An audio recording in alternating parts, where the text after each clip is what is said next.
It's a situation like I've always been into a lot of different things. So like I just I'm kind of a person that just does it. So like if I'm like, yo, I do music. I went to school for music. Like I've been playing drums my whole life. Music is just kind of like my internalized like first language. It feel like it like I can listen to music and like understand it sometimes better than I can talk back to you. And I'm just like, dang, like if I'm that connected to something, like I should probably make stuff and try to see what I can do. And I just started making stuff and what I can't make, I'm like, if I can't make it, I could figure something out to put it together. Cause like, I'm that's that kind of person. So it's like a lot of stuff is just kind of, it went from just making stuff, being at Berkeley, connecting with friends, working with people, then just moving, you know what I'm saying, the whole grind in the music industry grind, interning, doing everything like that. And it just became like, one day I just told myself like, yo, I'm just about to do it. Like I got to a place where I was like, nah, I'm just gonna just do this. Like there's nothing else. I have no other plans. I'm trying to be the best artist of my generation. Like as a creative like person, not just music, not just like, cause the music is only one medium to what you're trying to explain. Like you might can get, you know what I'm saying? Like music is just one element of what the whole vision of what you're trying to say or what you're trying to do or what you're trying to get out aesthetically. And like, I feel like I'm just kind of a wild, mad scientist when it comes to like music and creative stuff. And like, I like connecting the dots.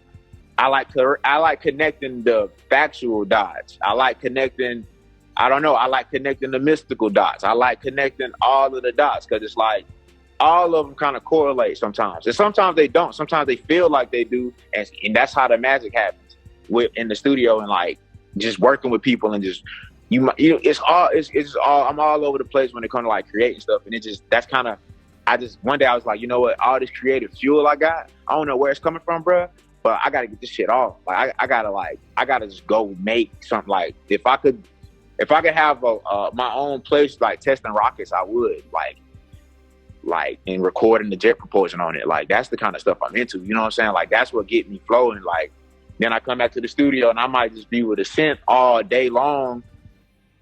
Like if sound travels 11, like what is it, like 11,288 feet a second or some shit like that. Like that to me alone is like, dang, if I'm recording in like this room I'm in right now is like it's a 10-sided room, but if you count all the sides on it, it's like a 45-sided room, like a tetrapentagon type room. And I'm in here recording, and like the sounds, the acoustics of the place is totally different than if I was like to be recording at a studio with, you know what I'm saying? Like it becomes like this whole thing. And then wherever you at the space, that's just coming back through the music. You know what I'm saying? Like it's like close to a Chumash Indian reservation, Native American reservation close by, and it's like you can go to a place and like start to feel your surroundings, and that's subjective too. I might not be feeling anything. I might just be internalizing it, but that alone is creating something beautiful when I'm in the studio, just like working on stuff with people and just kind of like giving me just more creative ideas and more stuff to just tap into to kind of make something dope. And that's really what the mixtape is. It's just a bunch of different versions of me. There's like a fraction of like, it's like it's like a millivolt of the voltage inside of me, if I can explain it in any kind of way.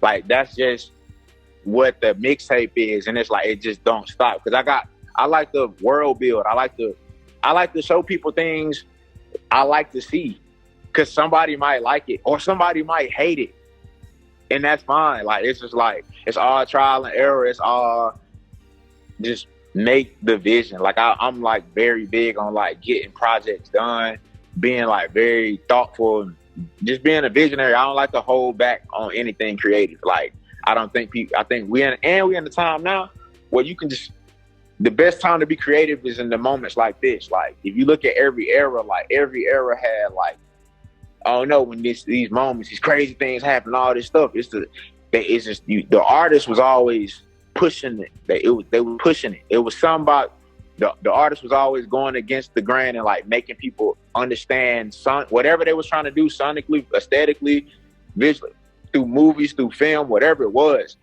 always there. So it's like I feel like I'm just here to make timeless things. You know what I'm saying? Like I just try to make stuff that's timeless. You know what I'm saying? Because like we're not timeless, but like we can make something that's timeless. That's kind of the goal for me all the time. And just engineering the future if possible, but it's kind of hard. You know what I'm saying? You just never know. But that's kind of what's fueling all of it.